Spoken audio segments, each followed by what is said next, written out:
Buenos días, estudiantes. Vamos a comenzar con la clase de física correspondiente a la semana 2. Los temas que se van a tratar son movimiento en dos dimensiones,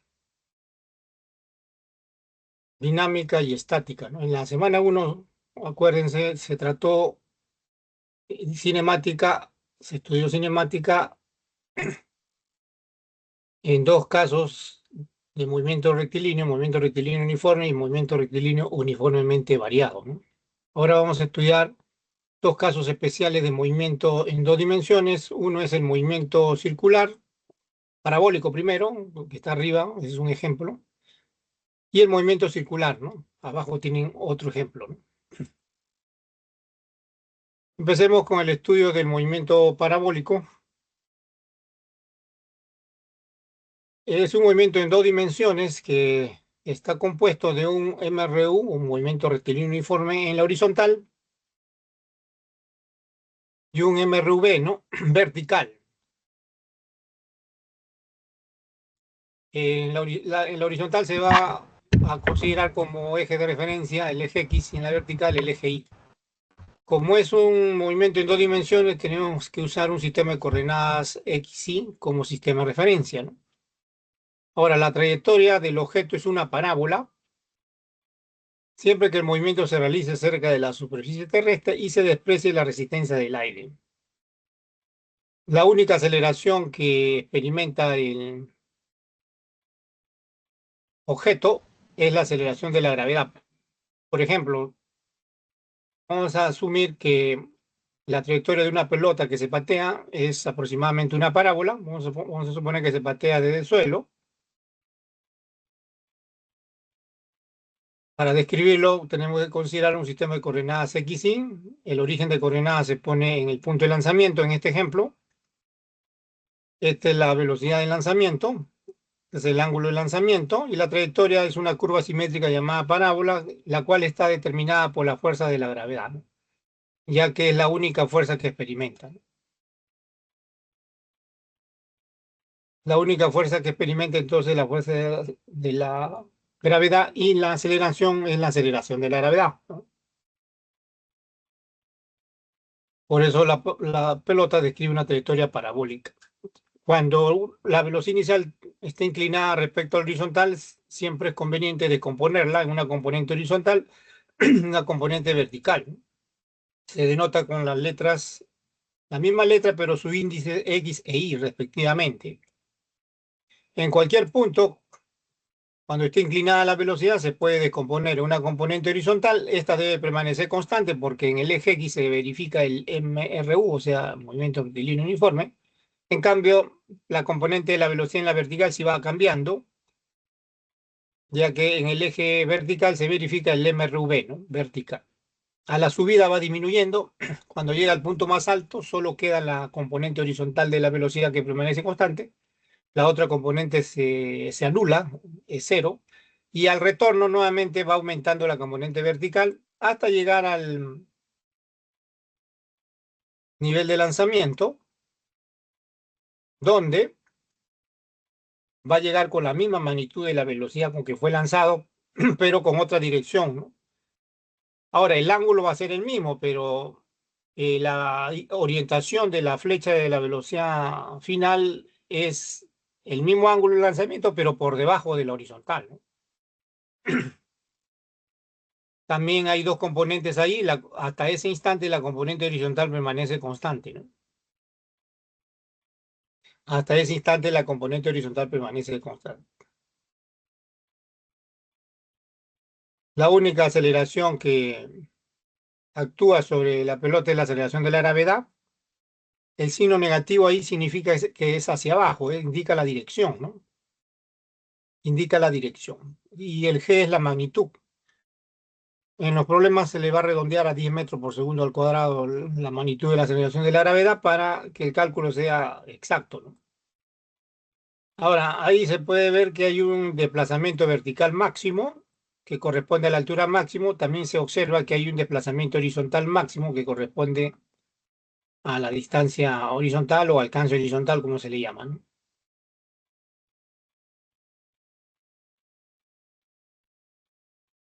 Y esta es la descripción entonces geométrica del movimiento parabólico. Ahora veamos la descripción analítica. La descripción analítica viene determinada o está determinada por las ecuaciones del MRU, que es una sola, y las dos ecuaciones básicas del MRV vertical, ¿no?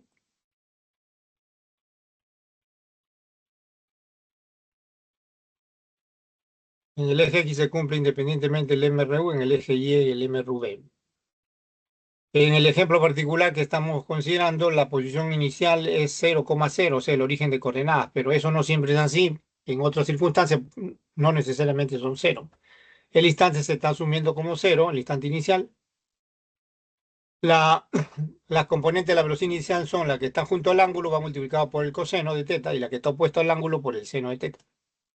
Estas son las condiciones iniciales que debe tener el sistema, o mejor dicho, el proyectil, ¿no? En el movimiento parabólico. Entonces eso hay que conocerlo. Conocido esas cantidades, posición inicial, o sea, la coordenada de la posición inicial y las componentes de la velocidad inicial, se puede conocer la posición y la velocidad en cualquier instante. En otras palabras, cualquier pregunta sobre el movimiento parabólico se puede responder. Por ejemplo, esta de acá indica esta ecuación, la posición en el eje X, en la horizontal, en cualquier instante. Y estas ecuaciones son las básicas para el MRV vertical, la componente de la velocidad en la vertical en cualquier instante y la posición también en la vertical en cualquier instante, ¿no?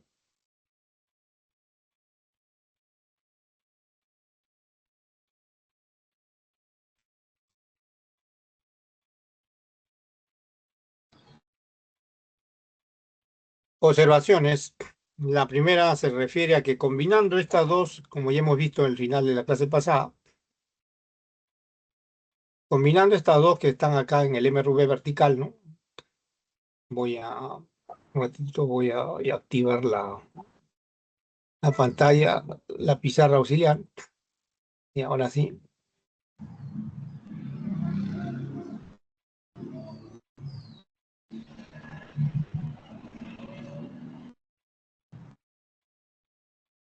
Aquí, si eliminamos el tiempo de la primera y lo reemplazamos en la segunda, se obtiene una ecuación auxiliar, ¿no? Que es la ecuación que relaciona la velocidad con la posición, ¿no? En el eje Y, en la vertical. Velocidad final en el eje Y al cuadrado o velocidad en el eje Y en cualquier posición es igual a la velocidad inicial en el eje Y al cuadrado menos el doble de la aceleración de la gravedad por el cambio de posición en la vertical, ¿no?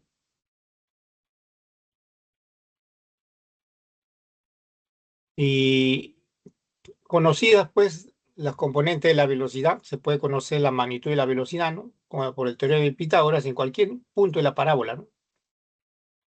Este es el teorema de Pitágoras, pero hay que conocer las componentes de la velocidad. Bueno, la componente horizontal debe conocerse desde el comienzo, esto no cambia. La que sí va cambiando es la otra componente, ¿no?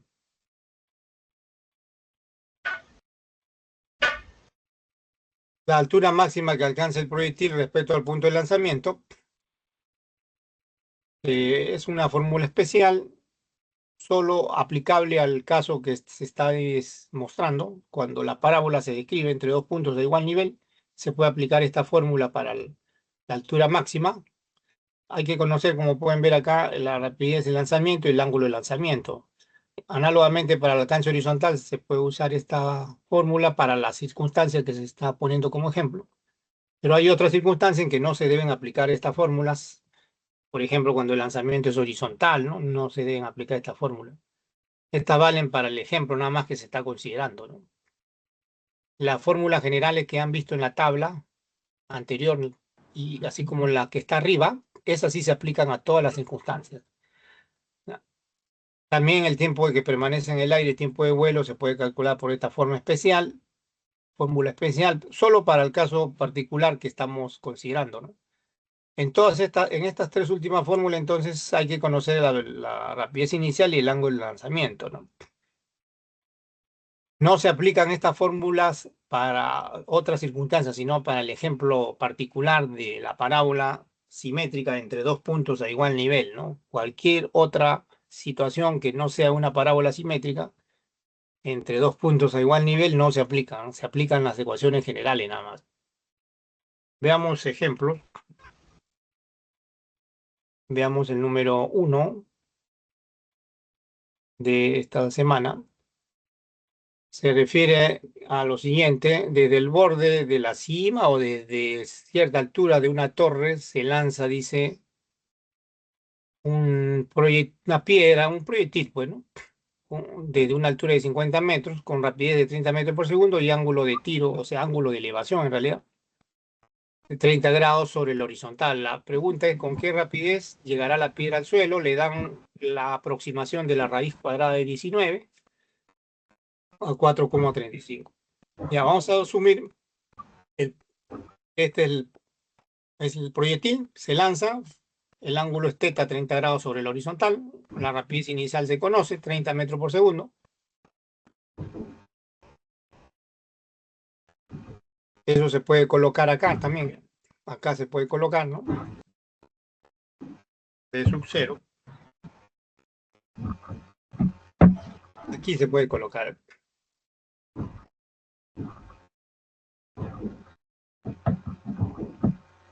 Entonces tenemos,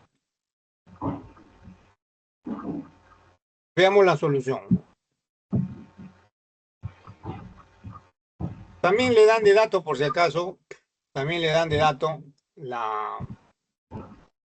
te deben de poner siempre el sistema de coordenadas, ¿ya? En realidad deben ponerle siempre el sistema de coordenadas, ¿no? Antes de empezar la solución, para que, para que demoren menos, ¿no? El origen de coordenadas también deben ponerle, por supuesto.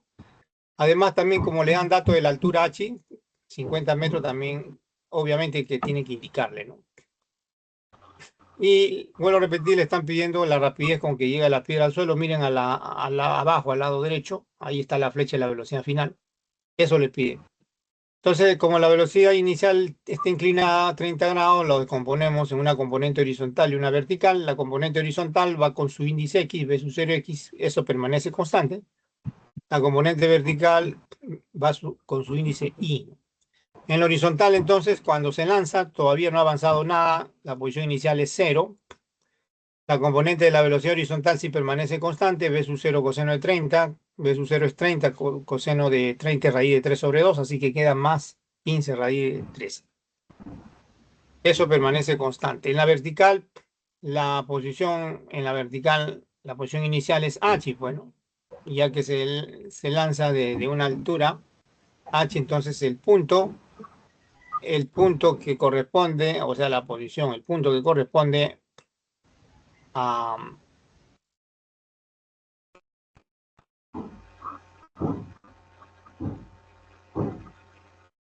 el punto en el eje Y es 50, ¿no? Esto vale 50.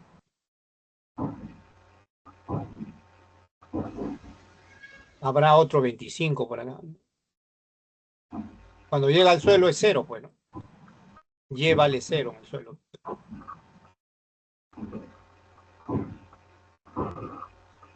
Esos son lo que se lee en las ecuaciones, posiciones y velocidades. La componente vertical de la velocidad en el eje Y va multiplicado por el seno del ángulo. Es la mitad de 30, pues, ¿no? 15. Con esto, la ecuación auxiliar que acabamos de ver ahorita, la velocidad en función de la posición, que es esta, se utiliza y se reemplaza para determinar. Primero, vamos a determinar la rapidez en el eje Y al cuadrado. Cuando llega al suelo, se lee Y igual a 0, ¿no? Cuando llega al suelo, esto se lee 0, ¿no? Acá es 0 abajo. Se reemplaza ese y otros datos, los otros datos en esta fórmula, y obtenemos la rapidez en el eje Y al cuadrado, 1225. Se reemplaza nada más 15 al cuadrado, 225, menos 2 por 10 por menos 50, con el otro menos da más, y eso da 1225. Como ya conocemos la rapidez en el eje Y al cuadrado cuando llega al suelo, y conocemos también la componente de la velocidad horizontal que permanece constante, 15 raíz de 3, entonces hay que usar el teorema de Pitágoras para determinar la rapidez. 15 raíz de 3 al cuadrado es 675. Ahora, B sub y al cuadrado ya lo calculamos, 1225, eso da 1900. Raíz cuadrada de 110 sale fuera y dentro queda raíz de 19. Pero arriba, en el enunciado, raíz de 19 es 4,35 aproximadamente. Así que se reemplaza y va a salir 43,5. Esa es la respuesta. Metros por segundo, por supuesto. Esa es la respuesta. Ya, a ver si apagan un micrófono, parece que está abierto, se está filtrando sonido. Se está filtrando sonido, apaguen el micrófono. Ya, esa es entonces la respuesta. 43,5 metros por segundo.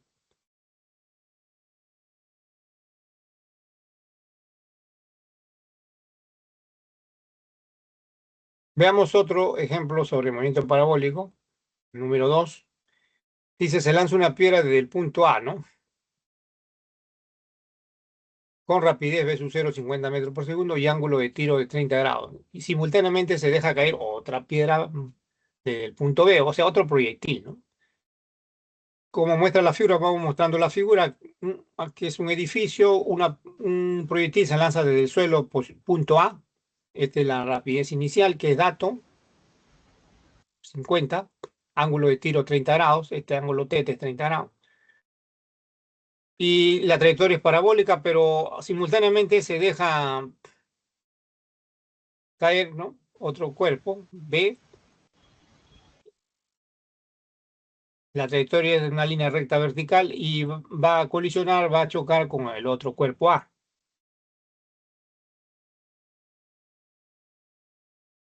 La velocidad inicial del cuerpo B es 0, ¿no? Se deja caer significa eso, bueno. Ahora, la pregunta es a qué altura chocarán, ¿no? Le piden esa H que está ahí. También le dan este dato, 50 metros, la altura del edificio. Quizás aquí vamos a poner en orden la animación para que se entienda. A ver, este es el punto A, ¿no? No, ¿esto qué cosa es? Este es la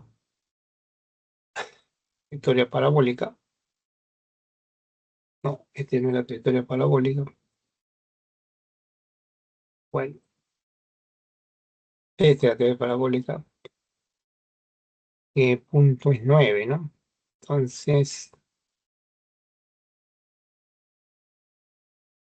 6. Bueno,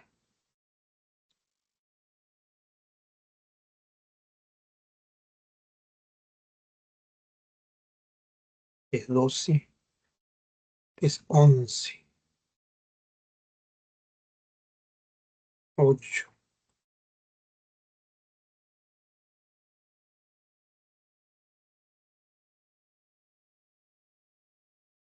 ya, 8,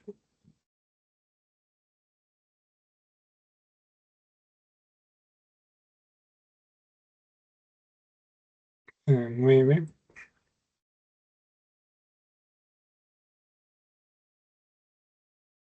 y este 10.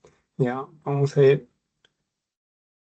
Ya, bien, entonces se lanza el cuerpo A con esta rapidez, ángulo de lanzamiento también se conoce. A la misma vez, miren ahora la cima del edificio. Ahí hay otro cuerpo B, ¿ven? Que se deja caer. Se deja caer significa que la velocidad inicial es 0, ¿no? El cuerpo A describe esta parábola, el cuerpo B describe esta trayectoria rectilínea hasta que colisionan. Le piden esta altura a la que colisionan. Le dan esta altura del edificio 50 metros. Siempre es necesario que le pongan su sistema de coordenadas X, Y. El origen de coordenadas nuevamente está en el suelo. Y a partir de ahí empezamos la solución, ¿no? La posición B de la cual se deja caer el cuerpo B coincide ese punto con el valor de la altura, ¿no? 50, ¿no? La posición a la que colisionan coincide con la altura h minúscula, o sea, el punto en el eje Y coincide con la altura h minúscula, le piden eso, ¿no? Ahora, siempre que la velocidad inicial esté inclinada, o cualquier flecha de velocidad que esté inclinada, es conveniente descomponerla en el movimiento parabólico en una componente horizontal que permanece constante, v sub 0x, es la componente de la velocidad inicial en el eje X, eso no cambia, y la componente vertical que se va cambiando, ¿no? Esta es la componente vertical de la velocidad inicial, pero eso va disminuyendo a la subida, ¿no? Aquí solo vamos a usar una fórmula, la fórmula posición en función del tiempo, que es esta de acá.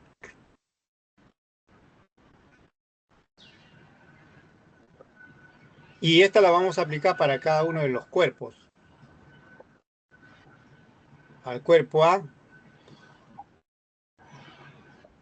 vamos a llamarle cuerpo A, al cuerpo que se dispara del punto A.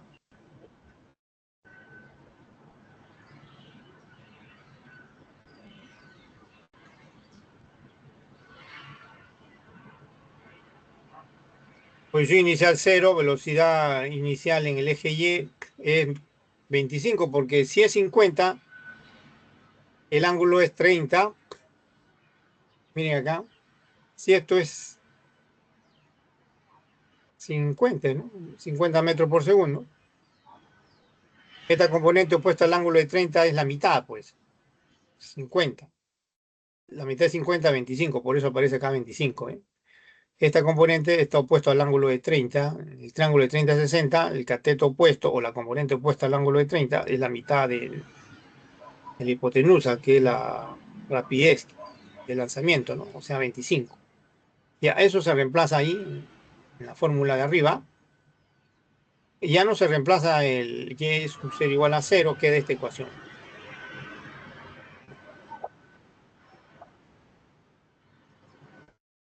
Ya, queda esa ecuación. Ahora, para el cuerpo B, otra vez se aplica la fórmula. El cuerpo B si tiene una posición inicial 50 en el eje Y.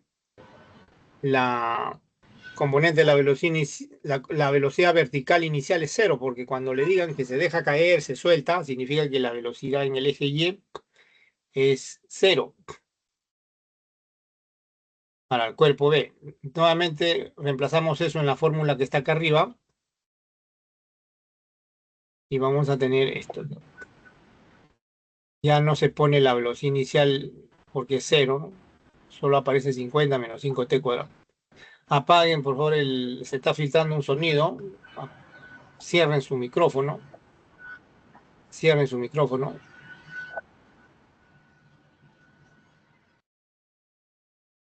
Cuando choca, se debe leer, miren acá colisiona, se debe leer en el eje Y, se debe leer el mismo punto, o sea, H, ¿no? O sea, debemos igualar entonces Y sub A igual a Y sub B, o sea, estas dos. Tenemos que igualar estas dos de acá. Esta y esta. Esto tenemos que igualar. Ya lo igualamos. Ahí está la igualdad. De ahí va a quedar T igual a 2. O sea, 25T igual a 50. Esto se cancela, ¿no? Entonces ya con ese dato del tiempo podemos calcular la altura. En cualquiera de estas ecuaciones, de acá podemos calcular la altura. Puede ser acá, en esta ecuación de acá, o en la segunda. El resultado va a ser el mismo, ¿no?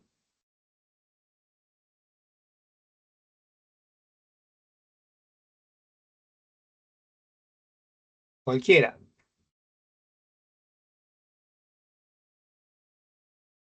Y ahí va a salir, pues, ¿cuánto?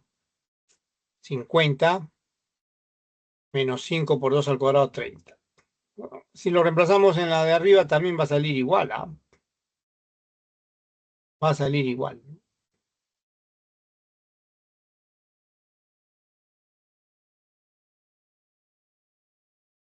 En cualquiera de ellas.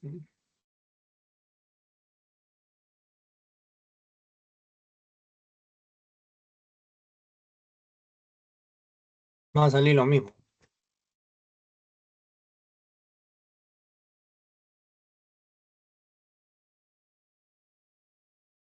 En cualquiera, entonces, de esas ecuaciones se reemplaza.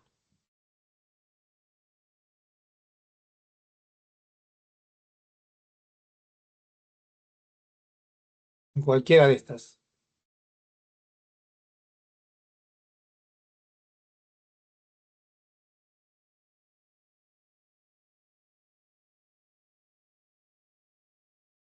Ya que cuando colisionan, en el instante t igual a 2, el valor del Y, tanto para el cuerpo A como el cuerpo B, es el mismo, y es la altura que le pide, ¿no? O sea, corresponde, mejor dicho, a la altura que le pide.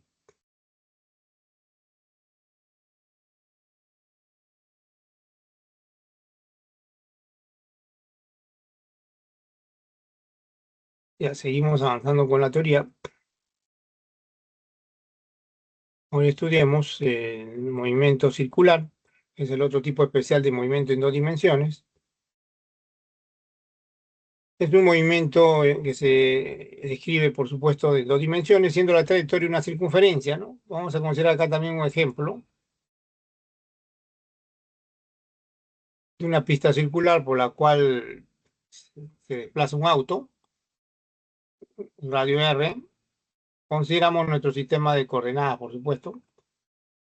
Esta va a ser la posición del auto en el instante inicial t sub 0, y este es el vector de posición que indica esa posición en ese instante, y forma un ángulo, como pueden ver, con el eje más X de las abscisas, θ sub 0. Se le puede llamar a eso posición angular inicial.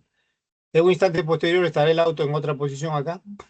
Esa nueva posición viene indicada por otro vector de posición, el cual forma un ángulo mayor con el eje de las X. Le podemos llamar posición angular en el instante t, ¿no? Entonces, ¿qué ha ocurrido? Lo que ha ocurrido es que en este intervalo de tiempo entre t sub 0 y t, existe pues un cambio de la posición angular.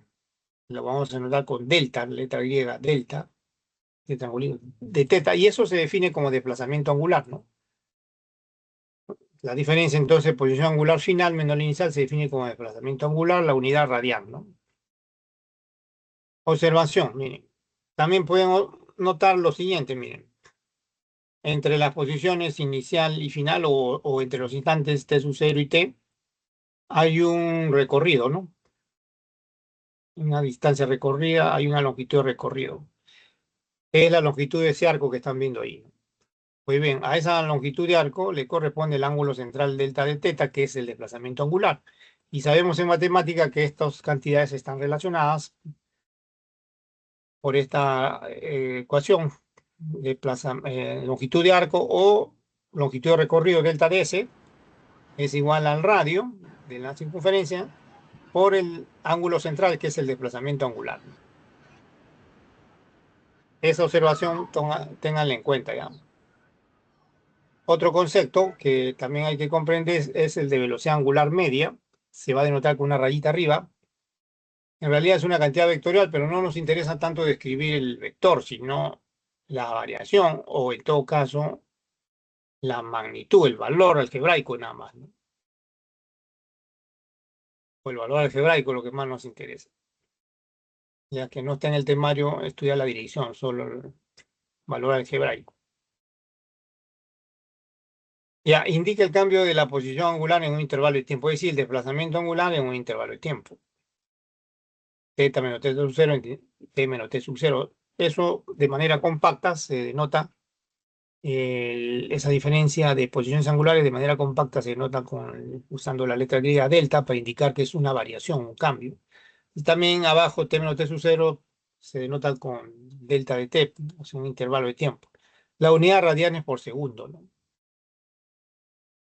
Otro concepto del movimiento circular es el periodo y la frecuencia. El periodo del movimiento circular no es otra cosa que el intervalo de tiempo en que la partícula, el objeto, realiza una vuelta.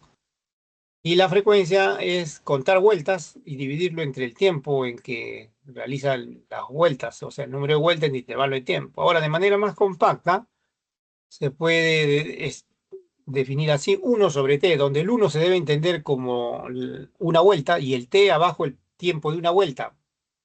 La unidad es 1 sobre segundos y eso se llama hertz. Hertz es entonces la unidad de la frecuencia. Un hertz significa una vuelta realizada en un segundo. Eso significa el hertz.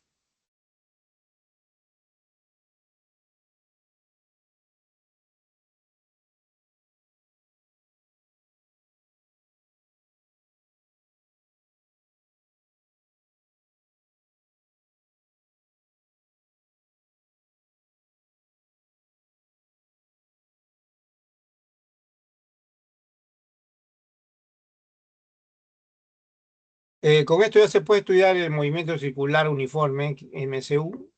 La condición para que un cuerpo tenga MCU es que esta razón, desplazamiento angular en el intervalo de tiempo, sea una constante.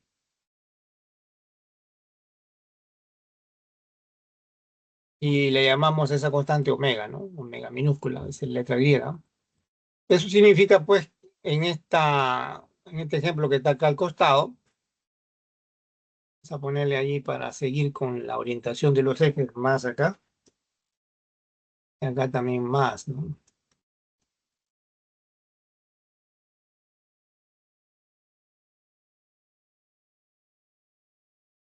En los sectores que se muestra ahí, por ejemplo, de este sector, este desplazamiento angular se recorre en un intervalo de tiempo, la partícula lo recorre en un intervalo de tiempo delta de t, ¿no? Cualquier otro desplazamiento angular igual lo recorrerá en el mismo intervalo de tiempo, cualquier otro. Cualquier otro desplazamiento angular de igual valor lo va a describir o va a corresponder al mismo intervalo de tiempo. Por esa razón permanece constante, pues la velocidad angular, ¿no? Permanece constante.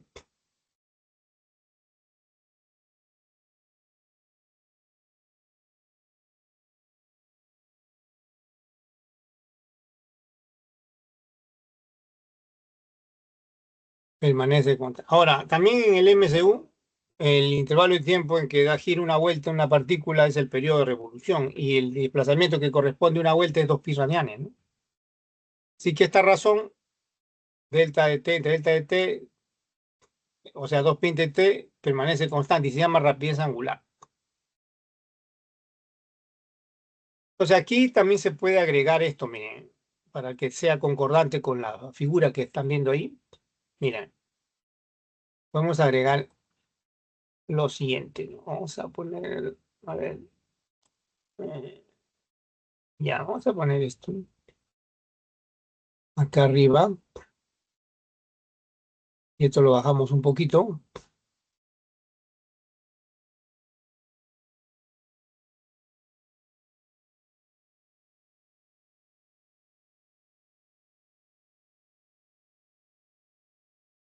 Acá escribimos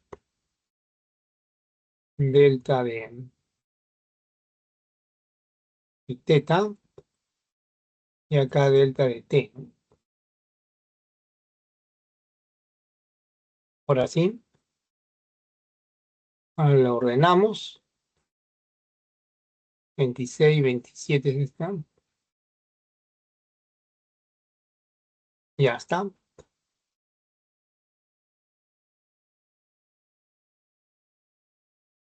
Para que corresponda la figura, ¿no? En el MCU en particular, miren, cuando se divide delta de teta entre delta de t y delta de teta es 2 pi y el intervalo de tiempo es el periodo de revolución, esto último se llama rapidez angular. ¿Ya? Ya, de aquí entonces, de la ecuación que está acá arriba, de esta condición que está acá arriba, es que se deduce la única ecuación del MCU que es análoga a la del MRU. Bueno, acá no necesita ponerse el cuadro, voy a sacarlo. A ver, sin contorno, y ahora sí, está sin contorno. Entonces hay una sola fórmula que surge de esa condición que han visto ahorita en la página anterior arriba, que es la ecuación posición angular en función del tiempo. Acá los datos claves son la posición angular inicial, hay que conocer ese dato, y la velocidad angular que es constante. El t inicial no se preocupe, se puede asumir como cero o le van a indicar, ¿no? Por ejemplo, si es cero, la ecuación general es esta nada más. Pero además, si en el instante cero no ha recorrido todavía, no ha realizado ningún desplazamiento angular, o sea, no ha girado la partícula, el ángulo inicial sigue siendo cero y todavía se reduce más la ecuación, ¿ven?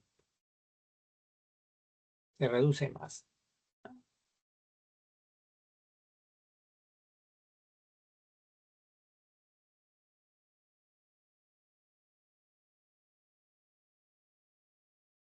Veamos ahora, bueno, esto se repite acá, ¿no? Aquí eliminarlo. Veamos solo la velocidad tangencial.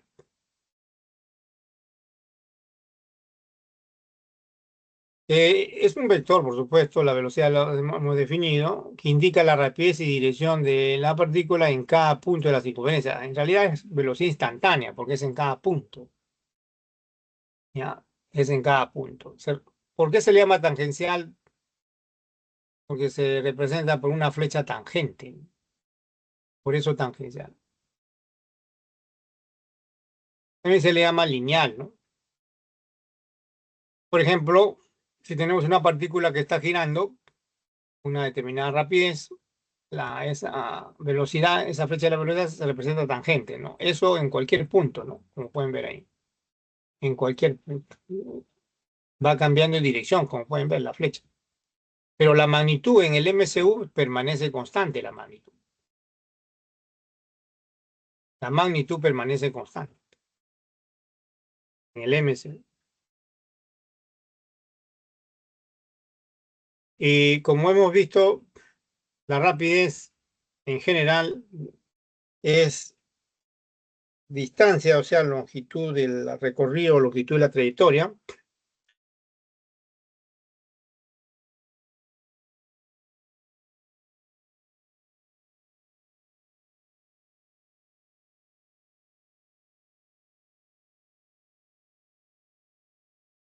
entre intervalos de tiempo, que en este caso es el periodo, ¿no?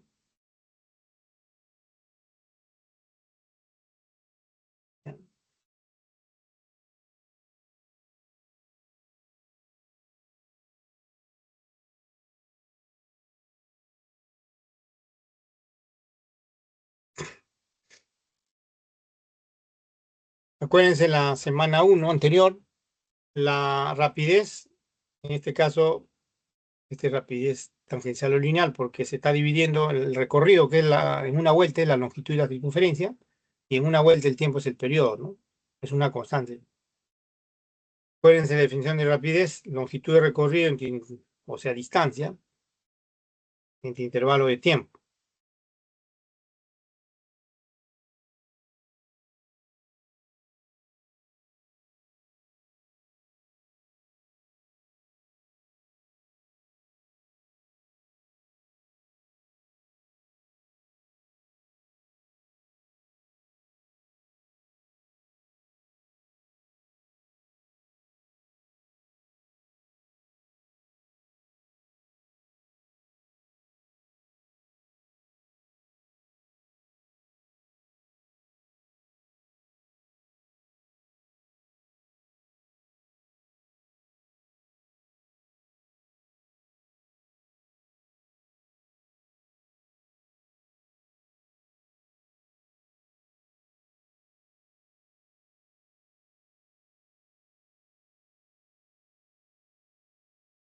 Hay una relación general entre la rapidez tangencial y la angular, ¿no? Si miramos las fórmulas anteriores de la rapidez angular y la tangencial, se deduce esta fórmula simple, ¿no? Rapidez tangencial es igual a la rapidez angular por el radio. Pero a pesar que se ha deducido del movimiento circular uniforme, es general, ¿ah? Es general. Vale también para el otro movimiento circular que es uniformemente variado. Precisamente para estudiar el movimiento circular uniformemente variado,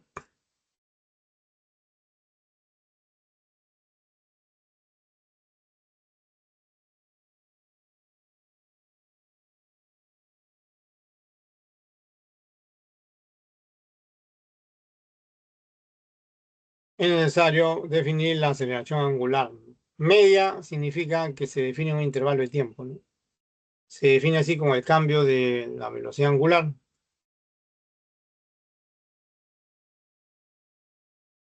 de bajo intervalo de tiempo.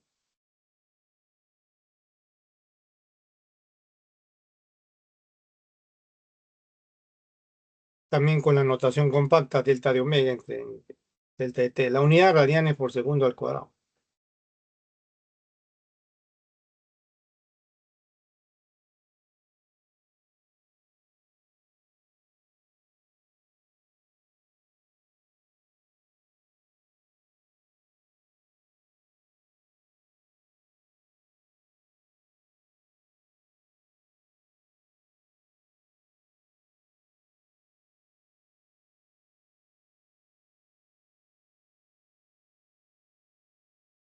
Omega sub 0 es la velocidad angular inicial y omega la final, ¿no?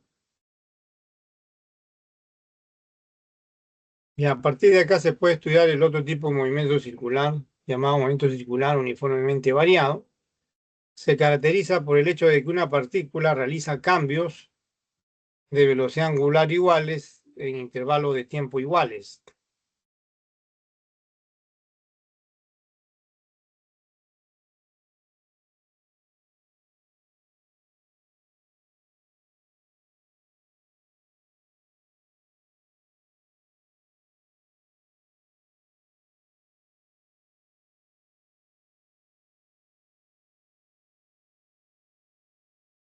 Así que la condición necesaria para que una partícula tenga MCV es que esta razón de cambio que ven acá, cambio de velocidad angular sobre intervalo de tiempo, permanezca constante y le llamamos alfa a esa constante, ¿ah?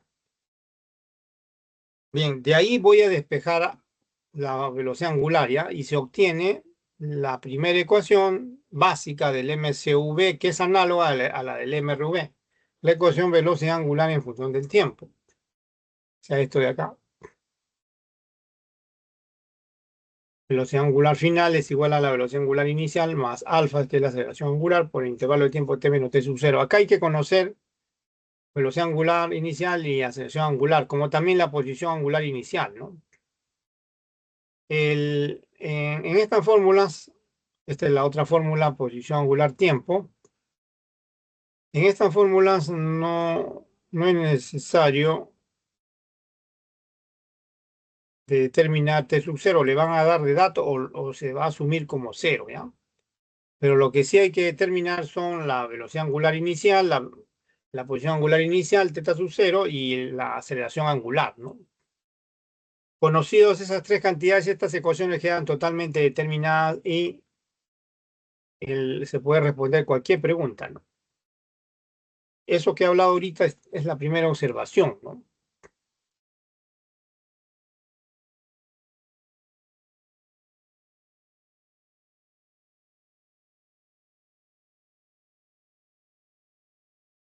Cuando el instante es 0,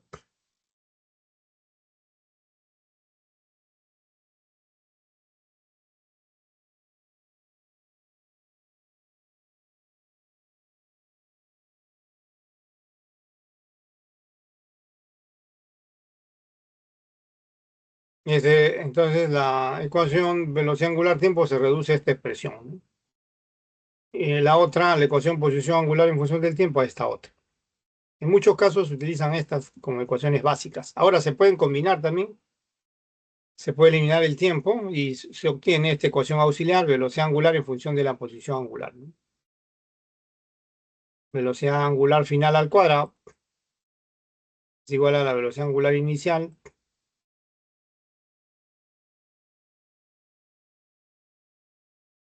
al cuadrado más dos veces la aceleración angular alfa por el cambio de posición. Ahora, esto que ven acá es el desplazamiento angular, ¿ah? Que hemos definido.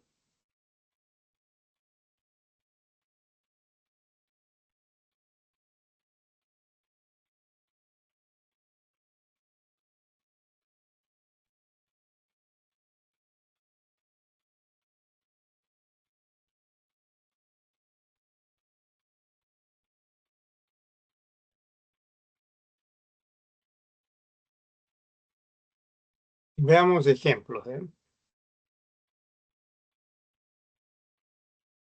Pues habíamos quedado en el número 2.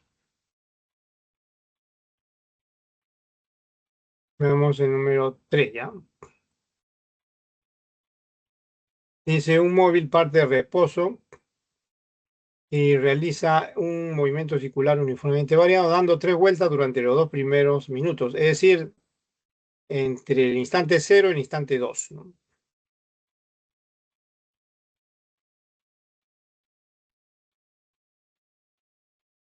¿Cuántas vueltas logrará dar durante los siguientes 2 segundos? O sea, es intervalo de tiempo entre 4 y 2 segundos sería, ¿no? Porque los siguientes 2 segundos, el instante que corresponde a los siguientes 2 segundos es 4, ¿no?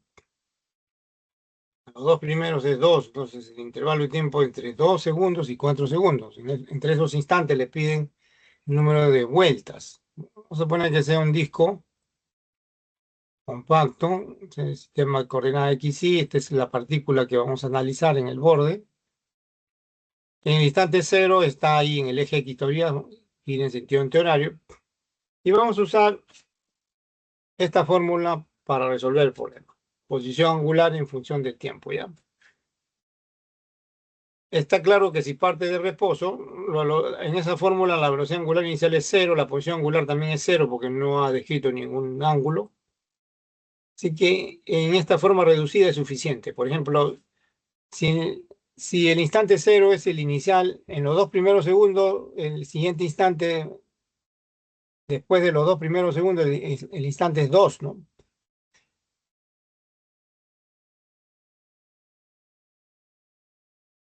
Hasta el instante de 2 segundos, dice que da 3 vueltas. Eso significa que teta, ahí es 3 por 2 pi, o sea, 6 pi. 2 pi equivale a una vuelta.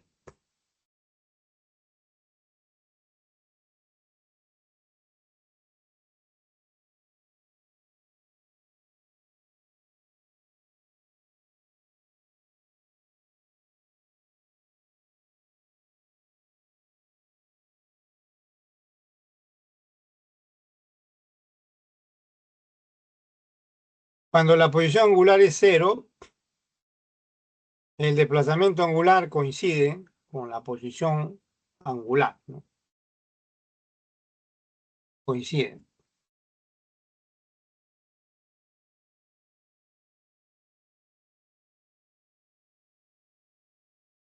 Ya, ahora en el instante 4, vea, bueno, de acá sale alfa, pues, ¿no? La aceleración angular, porque ahí inmediatamente se deduce que es 3 pi, ¿no? Se cancela un 2 ahí, queda 6 pi entre 2, 3 pi. Radianes por segundo al cuadrado. Ahora en el instante 4, la posición angular es un medio de 3 pi por 4, o sea, 24 pi. Medido a partir del eje X, ¿no? El eje más X. Entonces, como le están pidiendo el número de vueltas durante los siguientes 2 segundos, o sea, entre 2 y 4 segundos, el intervalo de tiempo entre 2 y 4 segundos significa los siguientes 2 segundos, ¿no? O sea, significa 2 segundos, por eso ahí T sub 2 menos T sub. Entonces, ahí hay un desplazamiento angular, ¿no? Entre T sub 1 igual a 2 y T sub 2 igual a 4 segundos, o sea, en ese intervalo de 2 segundos, eh, al que se refiere el problema, ¿no? El problema se refiere a los siguientes 2 segundos, o sea, entre 2 y 4 segundos. Los dos primeros segundos es de 0 a 2 segundos, los siguientes 2 segundos es de 2 a 4 segundos. Muy bien, en ese intervalo de 2 a 4 segundos, o sea, en ese intervalo de 2 segundos, o sea, T sub 2 menos T sub 1 igual a 2, hay un desplazamiento angular que es la diferencia de los que conocemos, ¿no? Teta sub 2, 24 pi. Teta sub 1, acá está 6 pi, 18 pi radianes. Ahora, por una regla de 3 simple, si una vuelta equivale a 2 pi radianes, ¿cuántas vueltas equivalen a 18 pi radianes? Dividimos 18 pi entre 2 pi, 9, ¿no? Y esa es la respuesta. Esa es la respuesta.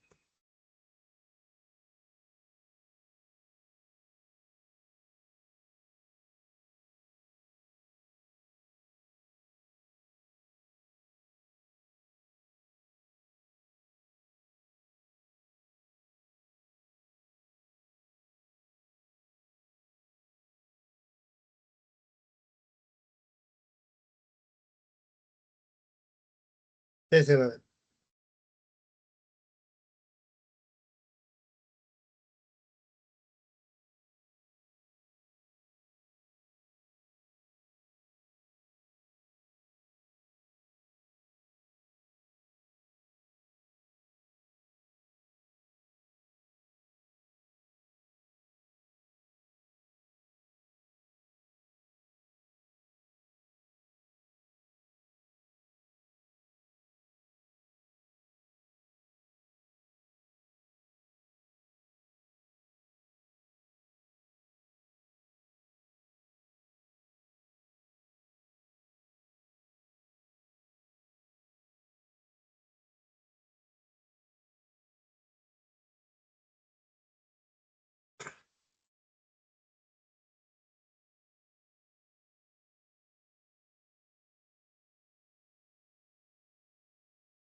Veamos otro.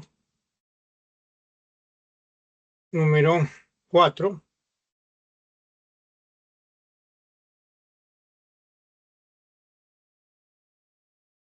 Dice una partícula gira con MSV, ¿no? En una trayectoria circular de radio 20 centímetros. Como muestra la figura, vamos mostrando la figura. Está girando, ¿no? La partícula de la posición A, punto A. Cuando el punto A del borde está ahí, cuando un punto del borde está en la posición A, esta es la velocidad, que es 6 metros por segundo, la rapidez, ¿no? Cuando está en la posición B, la rapidez es mayor, 20, ¿no? B sube 20. De A a B tarda 0,25 segundos, dice, ¿no? El radio es 20 centímetros, R vale 20 centímetros, y le piden determinar la magnitud de la aceleración angular. Otra vez tenemos MSU-B, ¿no? Movimiento circular uniformemente variado. Podemos usar acá la relación general entre la rapidez tangencial y la angular, ¿no?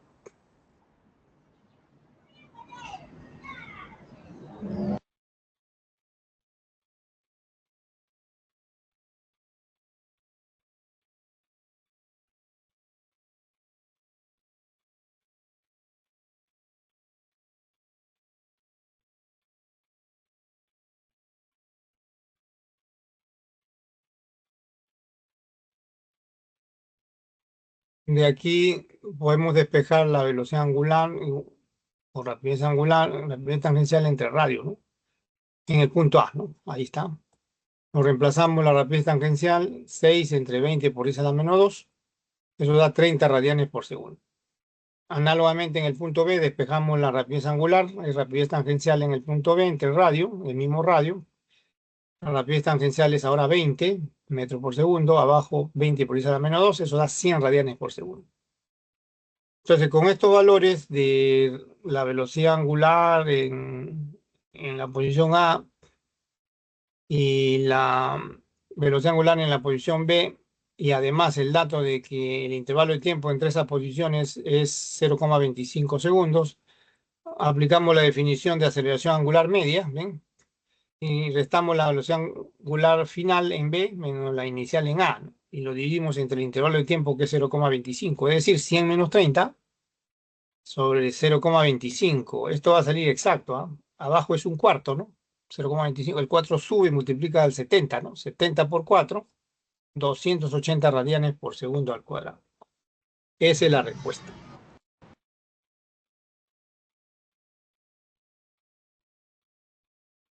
Esa es la respuesta.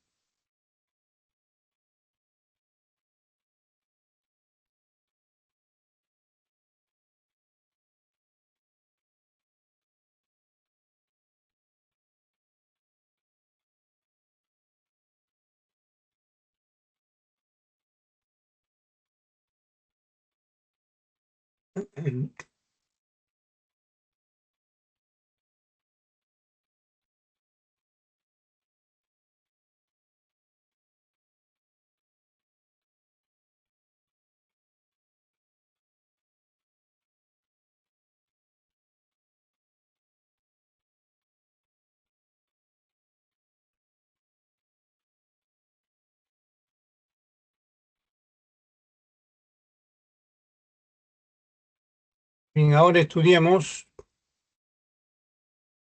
el siguiente tema, dinámica, ¿no?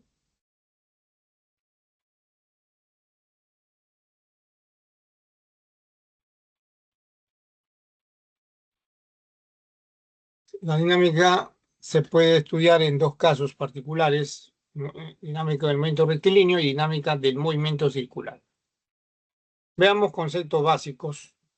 El primero es el de sistema, ¿no? Por sistema debemos entender cualquier objeto, ¿ya?, que deseamos estudiar. Todo lo que rodea al sistema se llama entorno o medio ambiente. También se le llama alrededores, ¿no?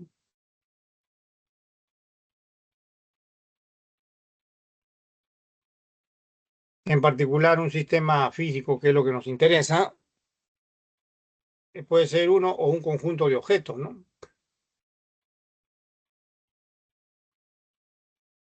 Entre los cuales existe una conexión o interacción, y puede ser considerado como un único cuerpo.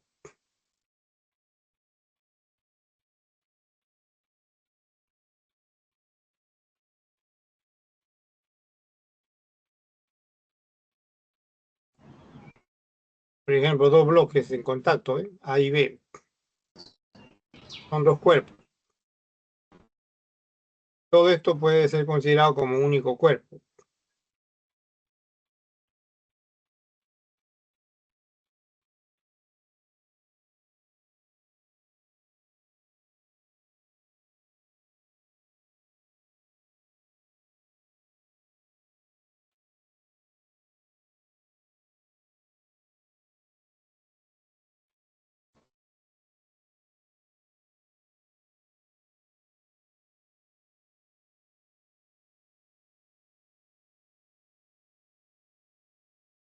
Esto lo vamos a precisar un poquito ya.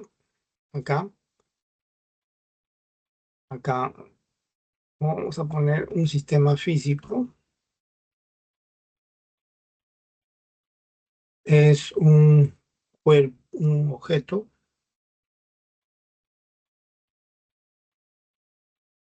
en minúscula, ¿no?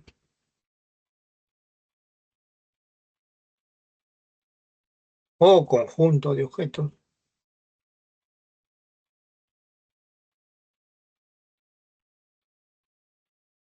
entre los cuales existe, lo subimos un poquito,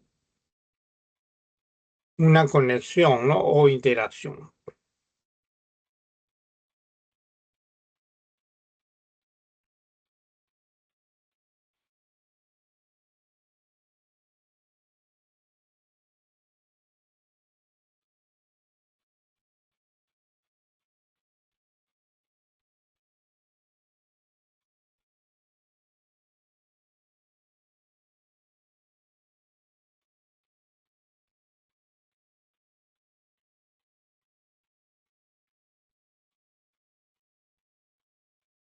Porque el sistema también puede ser un solo objeto, ¿no?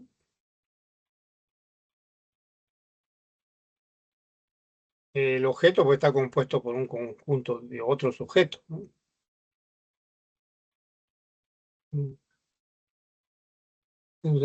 O sea, subsistemas, ¿no?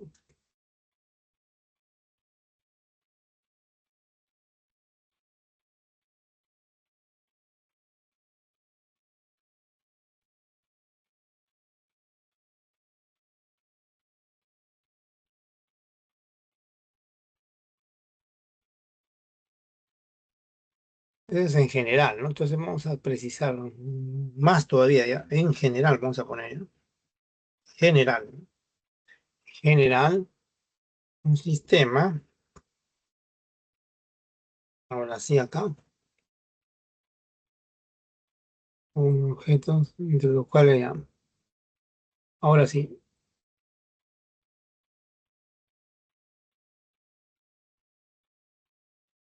ah, no,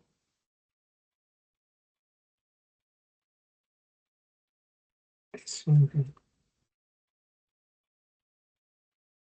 ya, ahora sí.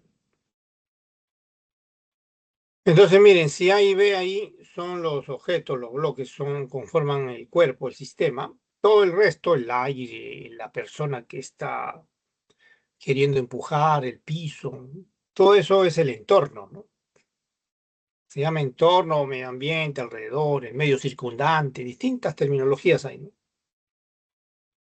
Ya, otro concepto importante es el de fuerza, ¿no? El concepto de fuerza que vamos a tener en cuenta es la, cualquier influencia que puede cambiar el estado de movimiento de un sistema. Por ejemplo, la fuerza de la gravedad que puede cambiar el estado de movimiento o determina la trayectoria de una parada, determina el movimiento parabólico, por ejemplo, ¿no? O sea, puede cambiar la dirección del movimiento de un proyectil, ¿no? La posición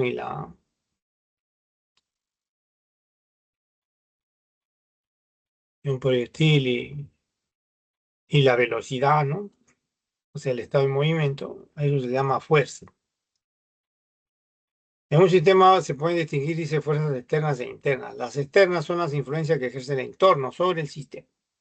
Por ejemplo, si el sistema es el camión, Las fuerzas externas son las que ejerce, por ejemplo, la persona a través de la cuerda, esas personas, el peso es la fuerza con que la tierra la atrae a cualquier objeto. Las fuerzas normales que ejerce el piso también son fuerzas externas y otras más pueden actuar, ¿no? Ahora, internas son las interacciones entre los elementos, o sea, entre los componentes del sistema, ¿no?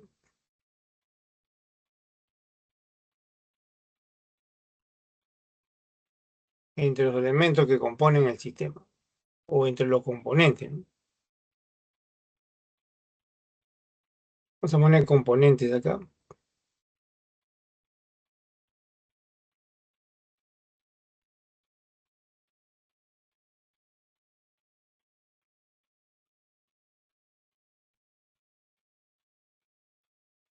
Por ejemplo, los componentes de un átomo de hidrógeno son un electrón y un núcleo que está dentro y un protón que está dentro del núcleo, pero entre el electrón y el protón hay fuerzas de atracción, ¿no?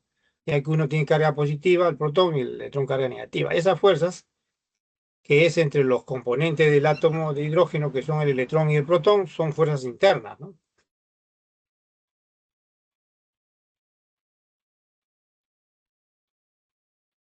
Otro concepto es el de inercia. Se considera inercia una propiedad que tienen todos los objetos materiales, ¿no? La cual se manifiesta como la tendencia a conservar su estado de reposo de movimiento, ¿no?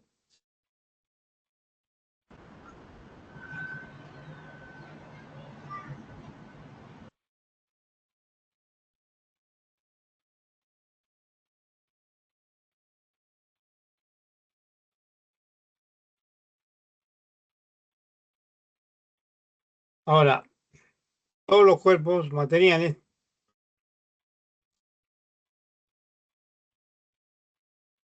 se resisten a cambiar su estado de reposo, o sea, inercia de reposo, o su estado de movimiento, o sea, inercia de movimiento.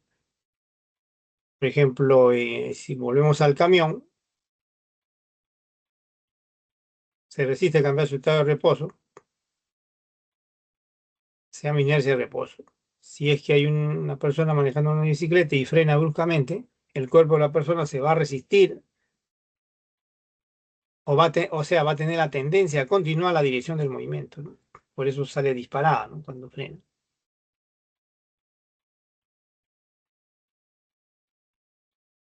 Otro concepto es la masa, ¿no? La masa en realidad es una medida de la inercia. Experimentalmente, la masa de un cuerpo se mide con una balanza o dinamómetro. No, perdón, la masa con una balanza común, ¿no? Común. Por ejemplo, esta es una balanza clásica que enseña bastante, sobre todo enseña el equilibrio. La balanza clásica de dos brazos, donde hay dos platillos. Si se desea determinar la masa de un bloque que está a la izquierda, se deben colocar varias pesas hasta que la aguja marque el cero. Por ejemplo, se pueden colocar, para que la aguja marque el cero, se pueden colocar una pesa de 400, otra de 40 y otra de 5 gramos. Y con eso, la aguja marca el cero y decimos que la balanza está equilibrada y la masa del cuerpo que se quería medir es la suma de la masa de esas pesas, o sea, 400 más 40 más 5, ¿no? Peso. El peso se considera una fuerza debido a la acción de la gravedad, ¿no? Aunque la Tierra atrae a todos los cuerpos hacia su centro. Cualquier cuerpo es atraído hacia su centro, esa fuerza se llama peso.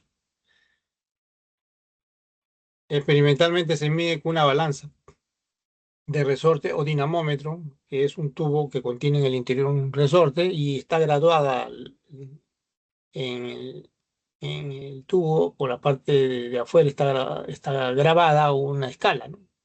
Basta leer el indicador el indicador el indicador que es el resorte en realidad, ¿no?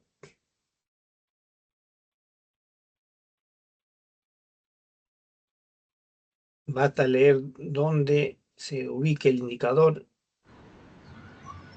ahí en la escala, con ello se obtiene la lectura del peso, ¿no?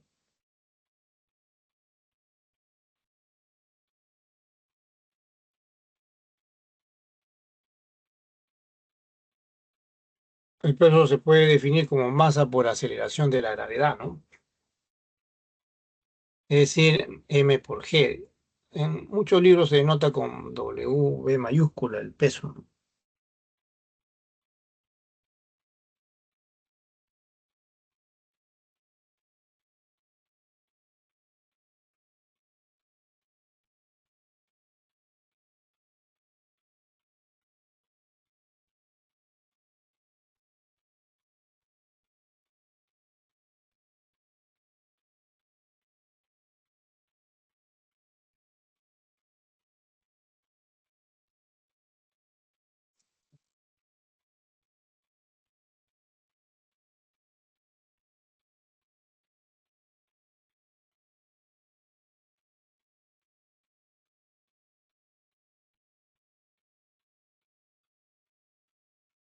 Ahora veamos la ley de Newton de la mecánica clásica, que es la base de toda esta parte llamada mecánica, ¿no? La primera ley también se llama principio de inercia. En términos del concepto de fuerza se describe así, ¿no?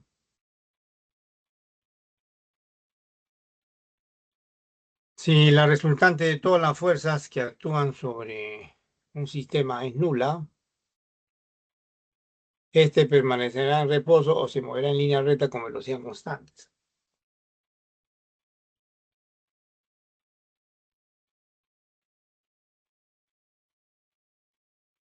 La sumatoria, entonces, esta letra griega sigma, se lee sumatoria, va a indicar esa condición para que un cuerpo permanezca en reposo o se mueva en línea recta. O sea, en realidad, cuando un sistema cumple esta condición, hay dos posibilidades: o se encuentra en reposo, por ejemplo, como el auto, o tiene movimiento rectilíneo uniforme. En ambos casos se cumple esa condición.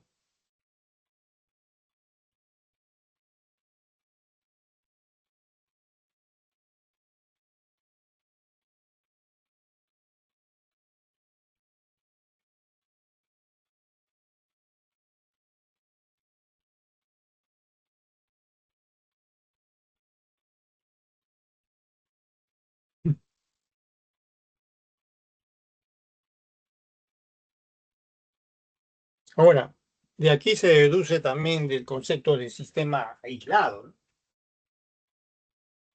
Un sistema se llama aislado, sistema físico, si la fuerza resultante externa es nula. Entonces, el auto ahí en cualquiera de los dos casos se puede considerar como un sistema aislado, ¿no?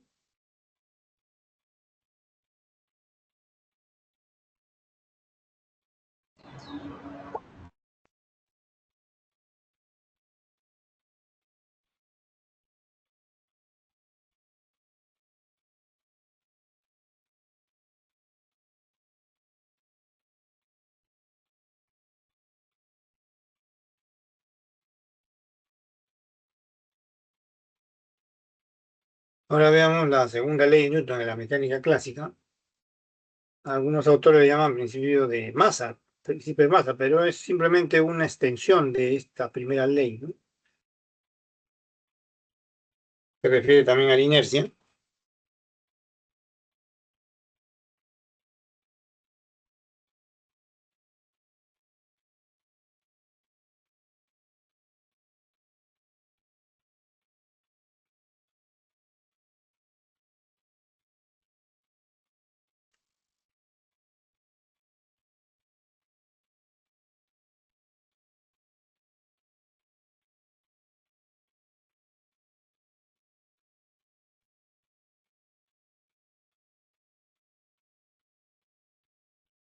Dice, si la resultante de todas las fuerzas que actúan sobre un sistema no es nula, éste adquirirá una aceleración en la misma dirección de la fuerza resultante, la cual es directamente proporcional a dicha fuerza e inversamente proporcional a la masa del sistema. Eso se escribe matemáticamente así: aceleración es fuerza resultante sobre masa, ¿no? Si A es la aceleración y F denota la fuerza resultante, M es la masa, Entonces, al ser la masa constante, a mayor fuerza, mayor aceleración. A menor fuerza, menor aceleración. Por el contrario, si la fuerza resultante es constante, a mayor masa, menor aceleración. O sea, más difícil es acelerar un cuerpo. Si la masa es menor, o sea, pequeña, más fácil es acelerarlo. Ya que si m es pequeña, mayor es la aceleración y es más fácil acelerar el cuerpo. También se puede despejar la fuerza resultante, se puede escribir como masa por aceleración. Y esto también nos da la unidad de la fuerza en el sistema internacional, la masa en kilogramos, la aceleración en metros por segundo al cuadrado, y eso se llama Newton, ¿no? El símbolo es la letra N, ¿no? Mayúscula. Veamos un ejemplo también acá sobre esta segunda ley para que se comprenda. Si la masa es constante, vamos a poner que esta flecha represente la fuerza resultante. Entonces, si la masa es constante, la fuerza es directamente proporcional a la aceleración. O sea, esta fuerza F, si es la resultante, produce esta aceleración A. Ahora, si se duplica la fuerza, se duplica la aceleración, ¿ven?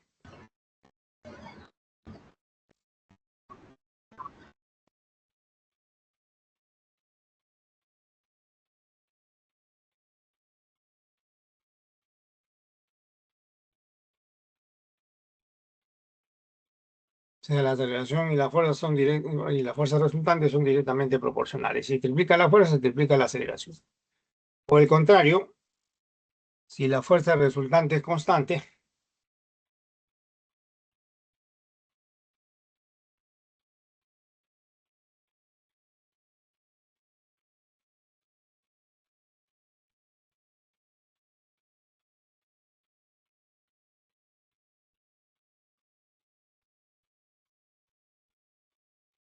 vamos a suponer que esta sea la fuerza resultante que va a permanecer constante, ¿ya? La masa es lo que va a variar.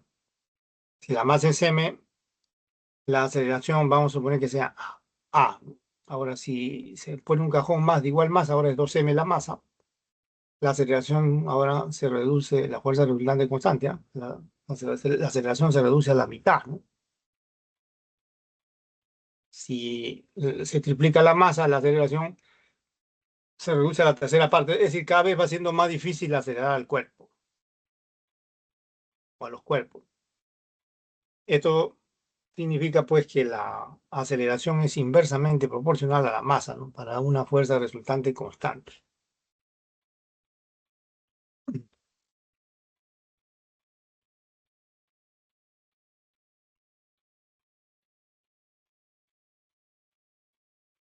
¿Ya? Y ahora veamos la tercera ley de Newton, también llamada principio de acción y reacción. Cuando un objeto ejerce una fuerza sobre otro, el segundo ejercerá una fuerza sobre el primero, de igual magnitud y de dirección opuesta, ¿no?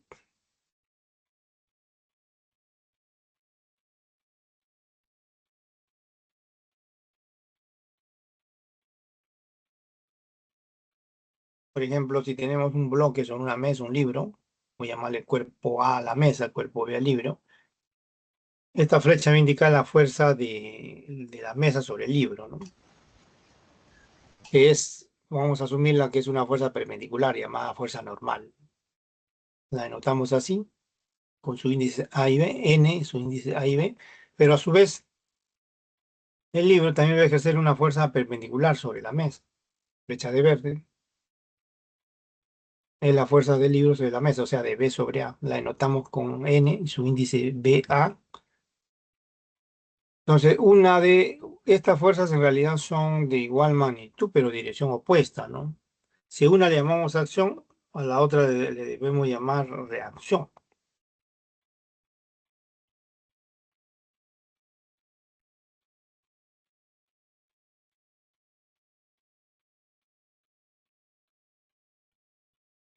Ahora, estas fuerzas también pueden actuar durante intervalos de tiempo bien pequeños, por ejemplo, durante el tiempo pequeño que dure el contacto del pie con una pelota. El pie es el cuerpo A, la pelota es el cuerpo B. Durante ese pequeño intervalo de tiempo que dura el contacto, actúan estas fuerzas. Durante ese pequeño intervalo de tiempo que dura el contacto.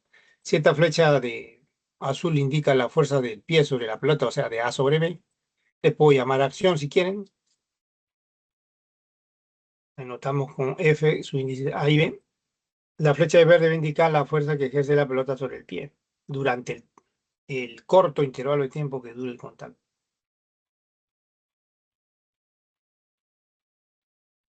Entonces esta fuerza es F también, su índice BA. Son, van a tener la misma línea de acción, son de igual magnitud y dirección opuesta. Si una le llamo acción, la otra le debo llamar reacción.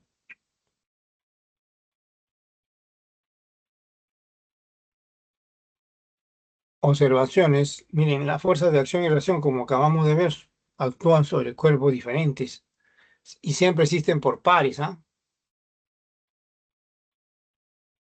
Si existe la acción, existe la reacción. Existen por pares.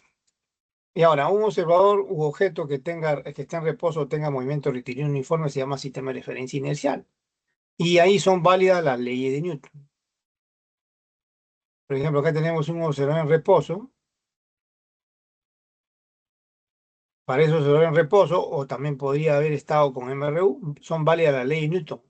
En cambio, si el observador u objeto tiene aceleración, como el que está en el ascensor, para él no son válidas las leyes de Newton.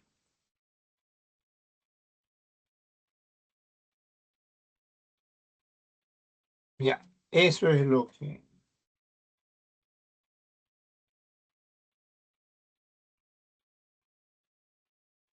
hay que tener en cuenta.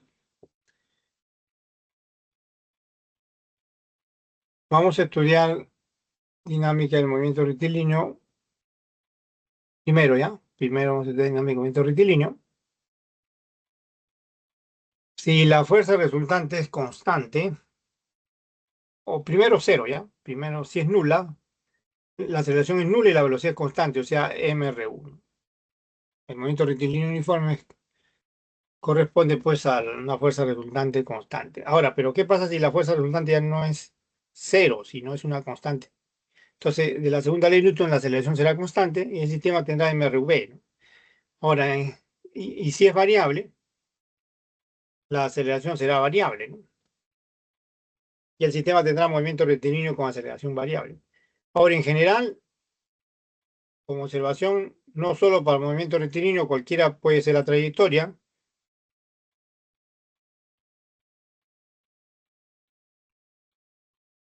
Se debe resolver el problema fundamental de la dinámica, que consiste en conocer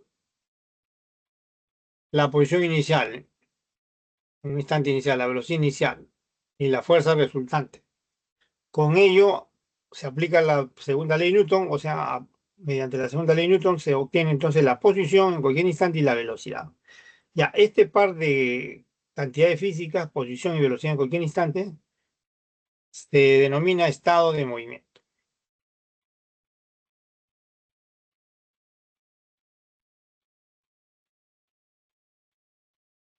Veamos un ejemplo. Empecemos por uno sencillo.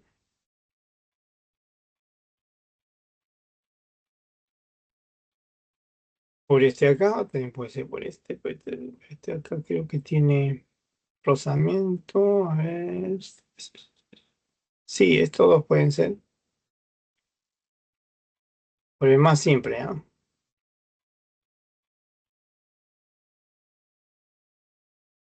Este acá, el 8, ¿no? Dos bloques de masas M sub A 8 kilogramos, M sub B 2 se desplazan sobre una superficie horizontal con aceleración de 2 metros por segundo al cuadrado. Es una aceleración horizontal, ¿ah? Determine la magnitud y la fuerza de contacto entre los bloques. Desprecie la fricción.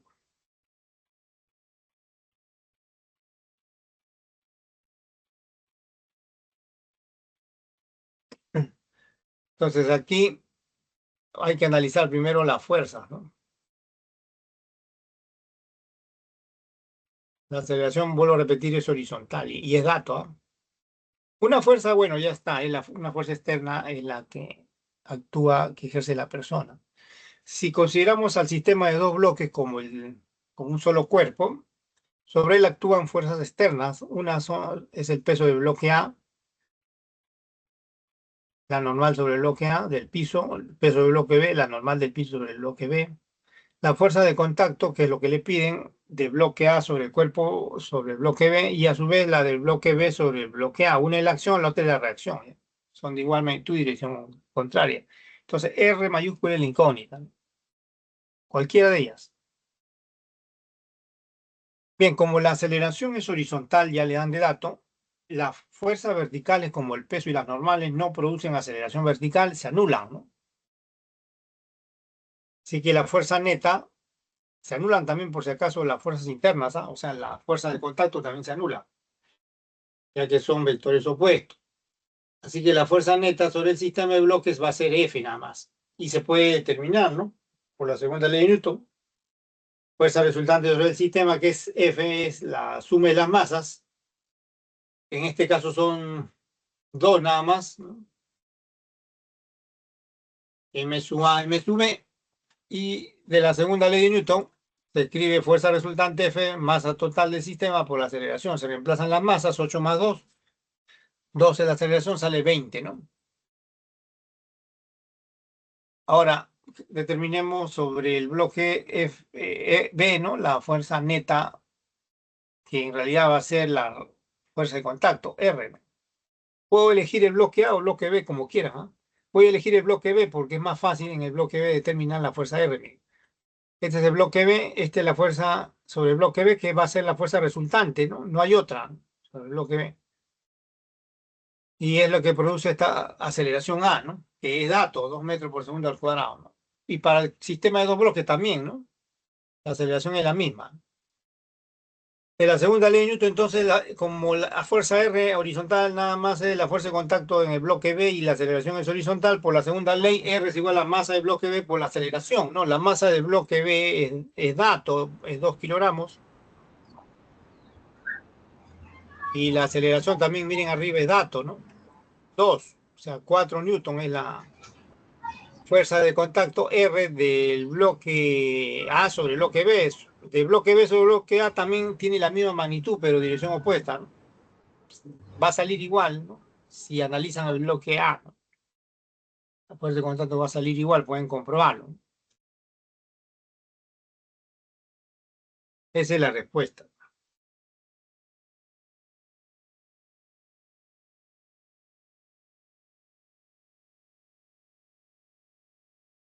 Ahora vamos a estudiar, para extender más el análisis, vamos a estudiar una fuerza especial que es la fuerza de rozamiento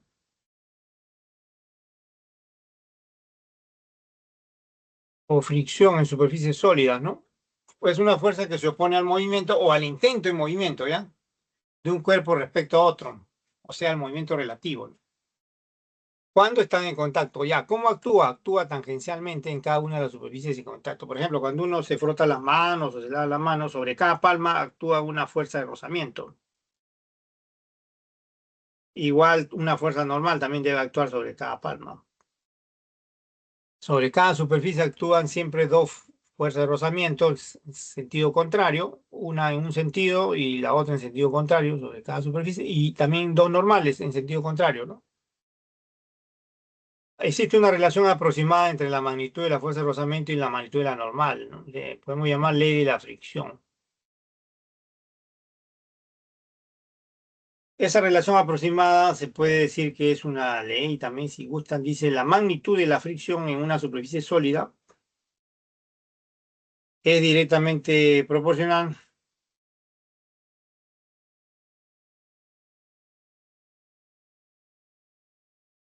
a la magnitud de la fuerza normal en dicha superficie.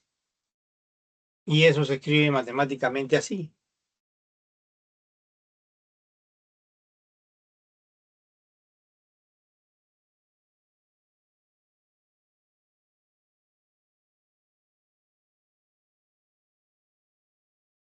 La constante de proporcionalidad se llama coeficiente de fricción, se nota con la letra griega mu. Acá tenemos un ejemplo de una persona que intenta mover un pupitre con una fuerza de magnitud F. Hay una fricción estática ahí, ¿no? Mientras no se mueva, la fricción se llama estática. también hay una normal que actúa sobre el pupitre. Entonces, mientras no haya movimiento, la fricción se llama estática. Pero hay un límite, ¿no?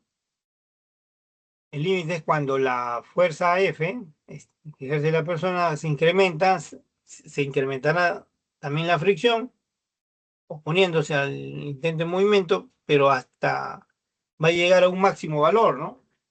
Una vez que la fuerza F venza o supere a ese valor máximo de la fuerza de rozamiento estática, o sea, la fricción estática, el movimiento va a ser inevitable, ¿no?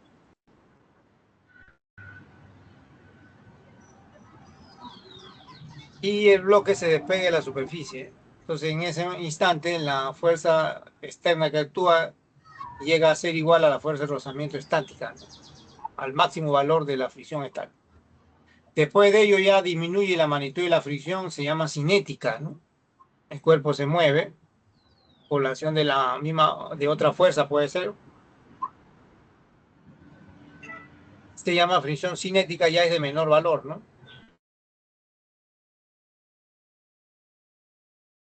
Es de menor valor que la fricción estática.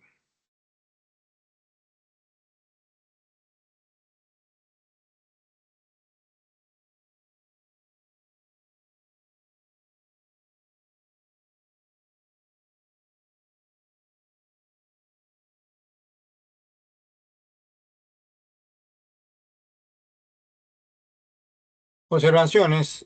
Bueno, esto que ven acá al final, para que se mantenga el movimiento, la fuerza que aplica la persona debe vencer a la fricción cinética, por lo menos debe ser igual o mayor, ¿no?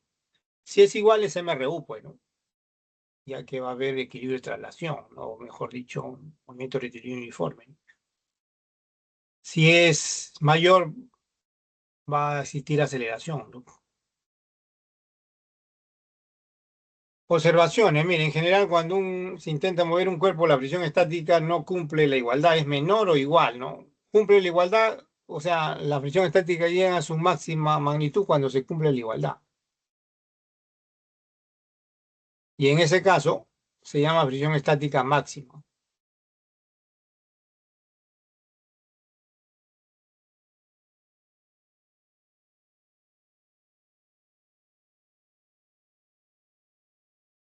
Ahora, cuando un bloque ya está en movimiento, cualquiera que sea el tipo de movimiento, ahí sí se cumple la igualdad, ¿no? Para todo tipo de movimiento, para la fricción cinética, ¿no? Ahora, el coeficiente de fricción cinético depende de la naturaleza de la superficie en contacto. Por lo común está entre 0 y 1. 0 es cuando es bien lisa la superficie, 1 cuando es bien áspera, ¿no? Veamos ejemplo. A ver, ahora sí, este de acá. Dice una bala de masa 1,8 por 10 a la menos 3, que tiene una rapidez, dice, de 500 metros por segundo, choca con un árbol y se introduce 6 centímetros antes de detenerse. Si su aceleración se asume constante, determine la magnitud de la fuerza ejercida sobre el árbol. Supone que sea la bala, una vez que llega al árbol, penetra en el árbol, y dentro del árbol va a existir movimiento desacelerado, la aceleración es contraria a la velocidad, hasta que se detiene la bala, y la única fuerza que va a actuar va a ser la fricción, pues, entre la bala y el árbol, ¿no?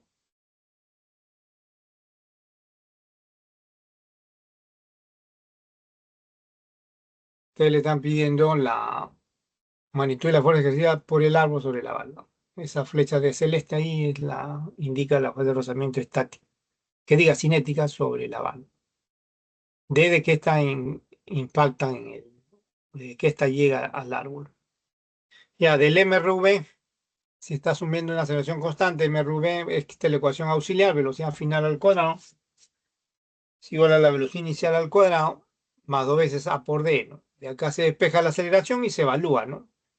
Para 6 centímetros, veamos cuánto es. 0 la final, menos 500 al cuadrado, abajo 2 por 6 por 10 a la menos 2.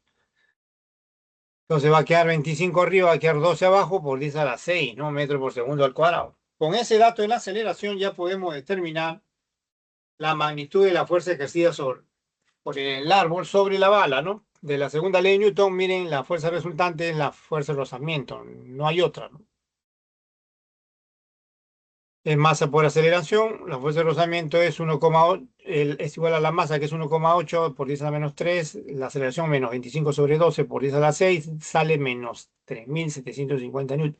El menos indica que la dirección de la fuerza de rozamiento es hacia la izquierda, ¿no?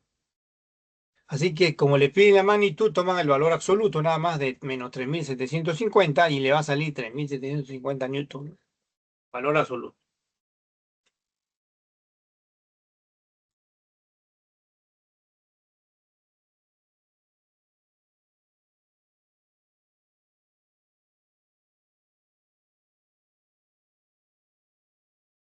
Acá hay otro de concepto, miren, sobre un bloque de peso 10 newton que se encuentra en reposo sobre una superficie horizontal, se aplica una fuerza de 3 newton, le dan los coeficientes de rozamiento estático y cinético 0,4 y 0,2 respectivamente. Indique verdadero o falso. Primera proposición, la fuerza mínima para iniciar el movimiento es 2 newton. Para iniciar el movimiento, vuelvo a repetir, la fuerza externa que ejerce la persona debe vencer a la fricción, ¿no? Estas son fuerzas sobre bloque, además de la fuerza F, el peso y la normal. La fricción se opone al movimiento de bloque. Así que de la primera ley de Newton, la fuerza F hacia horizontal hacia la derecha se debe cancelar con la fricción, pero estática, ¿no? Primero tiene que vencer la fricción estática para que se mueva. En la vertical, la normal se cancela con el peso porque la aceleración que va a existir va a ser solo en la horizontal, ¿no? 10 newton en la normal. Entonces, usamos la fórmula en la fricción estática y reemplazamos el coeficiente de rozamiento estático, que es 0,4, la fuerza normal, que es igual al peso, 10, sale 4 newton, pero la proposición dice 2, ¿no? Falso.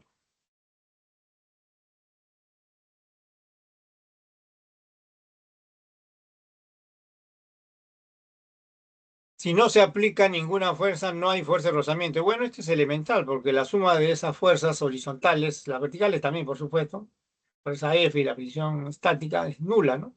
Si despejo la fricción estática, queda menos F. Al ser la fuerza de la persona nula, o sea, no ejerce ninguna fuerza, no hay razón para que exista la fricción estática, es nula también. Esto es verdadero.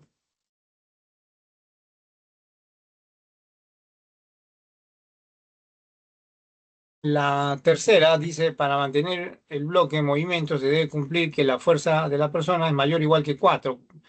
Bueno, la mínima es cuando ya está en movimiento, la mínima es cuando es MRU, ¿no? O sea, la fricción cinética se iguala, se equilibra con la fuerza de la persona.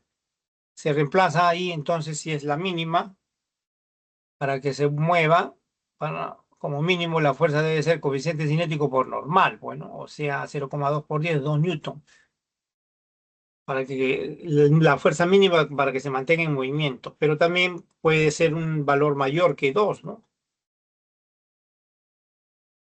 A partir de 2, Profesor, un valor mayor que 2. disculpe, Sí, profesor Monroy, disculpe un minuto, por favor. sí. Profesor, disculpe, le habla el tutor Gary, disculpe. Profesor, disculpe que le robe un minuto de su tiempo. Solamente quiero hacerle recordar a los niños que a la 1:30 todavía tienen clase de química. Por favor, no se vayan a ir. Muchas gracias, profesor. Disculpe la molestia. Ya, está bien, gracias. Ya, pero en la proposición dice mayor o igual que 4. O sea, el mínimo 4, pero el mínimo es 2, ¿no? Entonces falso por eso. Ya, y lo último que vamos a ver es ya el equilibrio de fuerza estática, aunque todavía aquí creo que hay otro ejercicio. Sí, sí, acá hay otro de dinámica, también podemos resolver este de dinámica. Dice el sistema mostrado parte de reposo, son dos bloques A y B, ¿no? Una cuerda ideal, se expresa el peso de la cuerda, una polea fija. Le dicen que el sistema parte de reposo, el bloque B entonces se acelera hacia abajo, desde una altura de 4 metros, el bloque A se acelera hacia la izquierda. La masa del bloque A es 2 kilogramos, le piden la masa del bloque B. Además, le dicen que el bloque B, cuando llega al piso, tiene una rapidez de 4 metros por segundo, se desprecia la fricción. Ven, aquí es donde vamos a considerar el concepto de sistema como conformado por un conjunto de elementos o objetos que están conectados. En este caso hay dos, ¿no? A y B están conectados por la cuerda, ¿no? El bloque B baja, se acelera hacia abajo, el bloque A se acelera hacia la izquierda, ambos parten en reposo. Veamos las fuerzas externas. Ojo, nuestro sistema es los bloques, ¿no? Los bloques.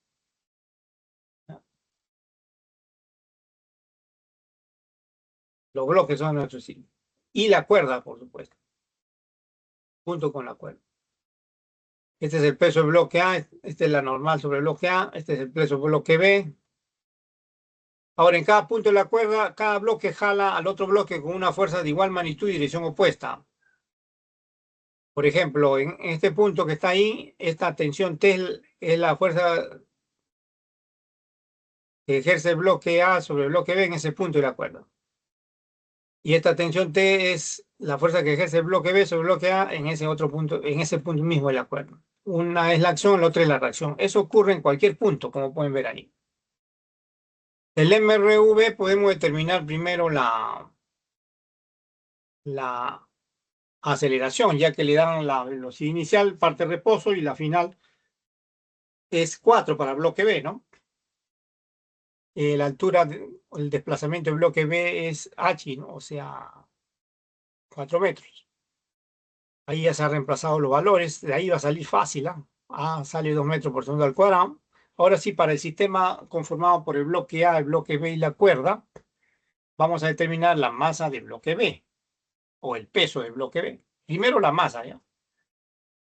Está claro que para el bloque A la aceleración es horizontal, no hay aceleración vertical, así que las fuerzas verticales en el bloque A se cancelan, el peso y la normal, ¿no? También se cancelan las internas, como ya le dije, como ya analizamos, ¿no? Como ya analizamos, ¿no? Son fuerzas de acción y reacción. Entonces, la segunda ley, escribimos la aceleración directamente proporcional a la fuerza resultante. Mire, la única fuerza que queda es la fuerza, o sea, el peso del bloque B, no hay otra. En el sistema, las tensiones se cancelan. La normal en el bloque A y el peso del bloque A se cancelan. Entonces, el peso del bloque B sobre la masa del sistema, sume la masa de los bloques, la aceleración, se reemplaza. G vale 10, abajo 2 más M, sub B. Eso debe igualarse a 2 porque 2 nos salió en la aceleración, y de ahí sale la masa del bloque B. Ahora se multiplica por G y eso da 5 newton, ¿no? Y esa es la respuesta.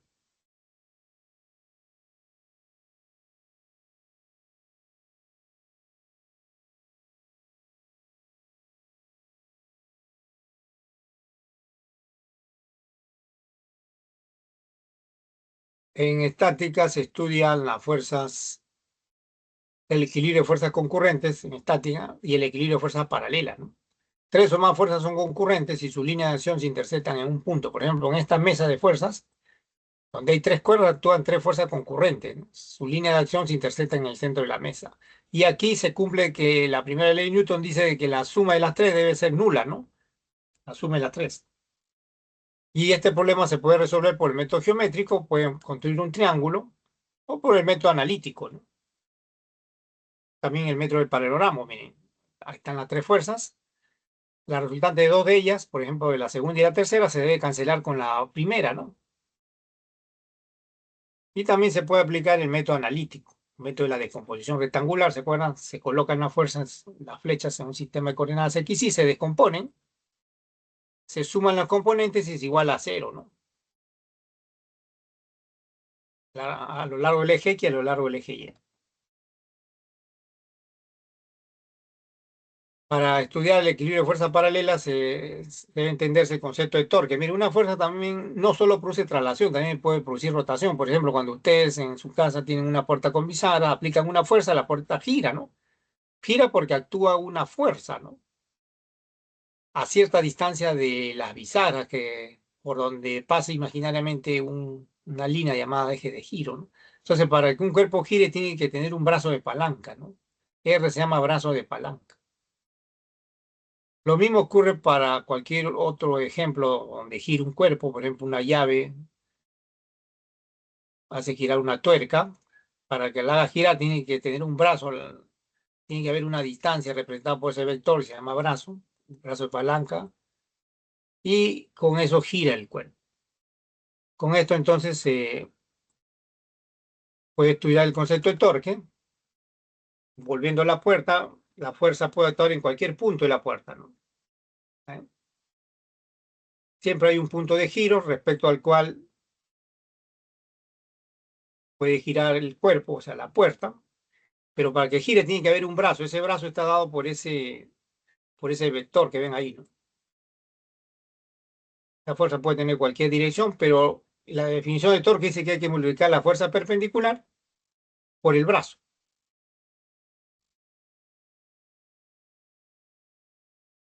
El brazo es la distancia del punto de giro hasta el punto de aplicación de la fuerza, ¿no? Así que en esta forma, en esta definición, F seno de teta es la que se multiplica con R, que es el brazo, ¿no? La unidad Newton por metro.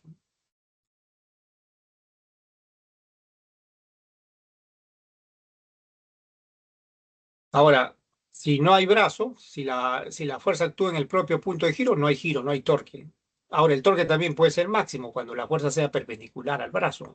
Se multiplica la fuerza por el brazo y es torque de magnitud máxima. La convención nos dice que para la convención de signos, ya que el torque es un vector, ahora los signos van a indicar la dirección del vector de manera indirecta, ¿no?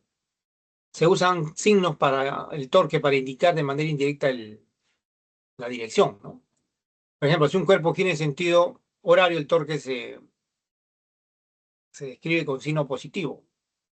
Si gira en sentido antihorario, con signo negativo.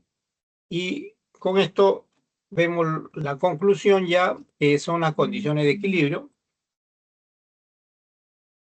Para que un cuerpo se encuentre en equilibrio se cumplen dos condiciones. Bueno, la primera es la que hemos estudiado ya bastante, el sumatorio de fuerzas igual a vector cero, o sea, la fuerza resultante. Y la segunda es sumatorio de torque respecto a un punto de giro, o sea, el torque resultante debe ser nulo, ¿no?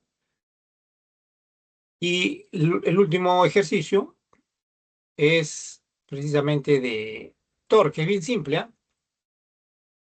Miren, la tabla homogénea que ven ahí es un sub y baja, ¿no? Un balancín, ¿no? Hay un punto de apoyo que es en el centro, dice, y como es homogénea, el peso actúa en el centro siempre cuando es homogénea. El peso de la masa de Juan dice que es 80, el peso es 800, ¿no? La masa de Luis es 400, el peso es 400. 40 kilogramos de la masa, el peso es 400 newton. Le piden la distancia D, donde deberá sentarse Juan para que la tabla permanezca en posición horizontal, ¿no? Entonces, Juan ejerce una fuerza en la tabla que es su peso, Luis también, ¿no? Que es su peso. Pero también la tabla ejerce una fuerza sobre el soporte y el soporte ejerce una fuerza sobre la tabla. Pero esas fuerzas, como actúan en el mismo punto de giro, no van a producir torque. Las únicas que producen torque son los pesos de Luis y de Juan. Por ejemplo, el peso de Luis hace girar a la tabla en sentido horario, ¿no? Por convención, el torque se pone con signo negativo. El peso de Juan hace girar la barra en sentido antihorario. Por convención, el torque se escribe con signo positivo. Y ahora ya lo último es aplicar la segunda condición de equilibrio. La sumatoria de esos torques respecto al punto de giro, que es el centro de la barra, es cero, ¿no? Así que ahí se ha escrito, miren, el torque positivo del peso de Juan, M mayúsculo, por su brazo, que es D, que es lo que hay que calcular del brazo, menos el torque del peso de Luis, el peso de Luis, G minúscula, M minúscula, G, por el brazo que es 4 igual a 0, y de ahí se despeja nada más, ¿ven? La distancia va a salir 4 sobre la razón de las masas, 4 por 40 entre 80, eso sale 4, se cancela y sale 2, ¿no? O sea, 40 entre 80 es un medio, 4 entre 2, 2. 2 metros es la distancia requerida. Bien, este es un ejemplo típico, pues, de la segunda condición de equilibrio. Con esto hemos estudiado estática en dos casos, equilibrio de fuerzas concurrente y este es el equilibrio de fuerzas paralelas.